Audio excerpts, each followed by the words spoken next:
Good morning students. बेटा chapter first हमारा चल रहा था इंट्रोडक्शन टू अकाउंटिंग। इसका very first question what is mean by accounting and second question what are the features characteristics attributes of accounting. बेटा ये हमने दोनों क्वेश्चंस को कंप्लीट कर लिया है और टोटल हमारी जो 7 फीचर्स थी ये मैंने आपसे कहा था as a process as a steps हैं। इसको आपको सीक्वेंस में याद करना है बेटा, ठीक है, एक भी पॉइंट आगे पीछे नहीं करना। अब इसी पर बेस्ड पे हम स्टार्ट करते हैं अपना थर्ड क्वेश्चन। थर्ड क्वेश्चन है हमारा व्हाट इज़ अकाउंटिंग साइकिल। ये जो हमने सेकंड क्वेश्चन किया, सारे स्टेप्स किए हमने उसके एज अ फीचर्स, उसी पर ही ये बेस्ड क्वेश्चन है बेटा कि व्हाट इज़ अकाउंटिंग साइकिल। आपको पता होना चाहिए कि जो अकाउंट्स तैयार किए जाते हैं बेसिकली किसी एक स्पेसिफिक पीरियड के लिए तैयार किए जाते हैं। वो स्पेसिफिक पीरियड होता है 1 ईयर का, 12 मंथ्स का।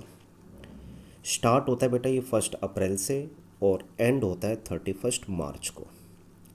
जैसे अगर हम 2019-20 के अकाउंट बना रहे हैं, 2019-20 का क्या मतलब होता है, starting from 1 April 2019 and ending on 31 मार्च 2020। तो अकाउंट्स बेटा 1 ईयर के बनाए जाते हैं। तो उस पूरे 1 ईयर में हम उस पूरे जिस फाइनेंशियल ईयर के अकाउंट हम बना रहे हैं उसके पूरे साल की ट्रांजैक्शंस को लेते हैं। और मैंने आपको बताया था कौन सी ट्रांजैक्शंस लेते हैं, फाइनेंशियल ट्रांजैक्शंस। तो financial transactions related to one particular financial year are recorded first of all in journal और सब्सिडरी बुक्स। सबसे पहले जर्नल और सब्सिडरी बुक्स में उसको रिकॉर्ड किया जाता है। सब्सिडरी बुक्स मैंने बताई थी आपको, cash book, purchase book, sales book, purchase return book, sales return book and journal proper. ठीक है बेटा। तो सबसे पहले फाइनेंशियल ट्रांजेक्शन्स को हम जर्नल और सब्सिडरी बुक्स में रिकॉर्ड करते हैं। Then these are posted in a book called ledger. In ledger we open different accounts and find out the balance of each and every account. With the help of ledger balances we prepare trial balance, and with the help of trial balance we prepare financial statements, that is income statement and positional statement. Income statement consists trading account and profit and loss account, and positional statement consist balance sheet। ठीक है बेटा। तो ये पूरा एक process है, means financial transactions, पहले transactions ली कौन सी, फाइनेंशियल, उसको कहाँ रिकॉर्ड किया, जर्नल एंड सब्सिडरी बुक्स में। जर्नल सब्सिडरी बुक्स से उसको पोस्ट किया कहाँ पर, लेजर में। लेजर के बैलेंसेस से क्या बनाया, ट्रायल बैलेंस। ट्रायल बैलेंस से क्या बनाया, फाइनेंशियल स्टेटमेंट्स। ठीक है बेटा। ये जो आपका है ये सेम प्रोसेस हर साल के लिए कंटिन्यू हो जाता है। मीन्स एक साल वो क्लोज हो जाएगा 31 मार्च को, नेक्स्ट ईयर फिर वो 1 अप्रैल से कंटिन्यू हो जाएगा। तो इसलिए इसको हम अकाउंटिंग साइकिल कहते हैं। ये मतलब हर साल एक चक्र है जो रुकता नहीं है, चलता रहता है। शुरू होता है फाइनेंशियल ट्रांजेक्शन से और ख़त्म होता है फाइनेंशियल स्टेटमेंट्स में, अगेन फिर से फाइनेंशियल ट्रांजेक्शन्स आ जाएंगी, फिर ऐसे ये चक्र चलता रहेगा। नीचे ध्यान से देखिए बेटा, इसका एक डायग्राम बनाया गया है कि सबसे पहले हमारे पास फाइनेंशियल ट्रांजैक्शंस होती हैं। फाइनेंशियल ट्रांजैक्शंस को हम सबसे पहले रिकॉर्ड करते हैं जर्नल और सब्सिडरी बुक्स में। यहाँ आपको साइड में बता रखा है कौन कौन सी सब्सिडरी बुक्स हैं। इन एब्रीवेशन शॉर्ट फॉर्म में लिखा हुआ है, आपने उसको फुल फॉर्म में लिखना बेटा अपने फेयर रजिस्टर्स में। ध्यान से देखिए, CB यानी कैश बुक, PB यानी परचेज बुक, SB यानी सेल्स बुक, PR बुक यानी परचेज रिटर्न बुक, SR बुक यानी sales return book and last one is JP यानी जर्नल प्रॉपर। तो जर्नल एंड सब्सिडरी बुक्स में सबसे पहले उसको रिकॉर्ड करते हैं, फिर वहाँ से हम उसको पोस्ट करते हैं लेजर में। लेजर से क्या बनाया, ट्रायल बैलेंस। ट्रायल बैलेंस से बनाया हमने फाइनेंशियल स्टेटमेंट्स। फिर इस फाइनेंशियल स्टेटमेंट्स को तैयार करके मैंने आपसे बताया था कि फाइनेंशियल स्टेटमेंट को फिर हम एनालिसिस एंड इंटरप्रिटेशंस करते हैं और उसके रिजल्ट्स को हम वेरियस ग्रुप्स को, वेरियस यूज़र्स को कम्युनिकेट करते हैं। तो ये पूरा प्रोसेस है बेटा। इस तरीके से ये हमारा अकाउंटिंग साइकिल है। इसको आप नोट कर लेंगे अपने फेयर रजिस्टर में। अब इसके बाद जो है नेक्स्ट हमारे पास एक फोर्थ क्वेश्चन है, distinguish between book keeping and accounting. ये दो वर्ड मोस्ट इंपॉर्टेंट है बेटा, एक होता है बुक कीपिंग और एक होता है अकाउंटिंग। बुक कीपिंग जो है एक तरीके से स्टार्टिंग इनिशियल स्टेज होती है, जहाँ पर बुक कीपिंग आपकी ख़त्म होती है वहाँ पर आपका अकाउंटिंग का काम शुरू होता है। ठीक है।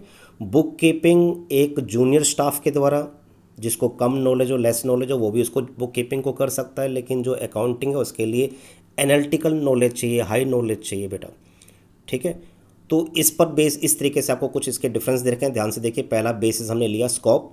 Book keeping is concerned with identifying financial transactions, measuring, recording and classifying them.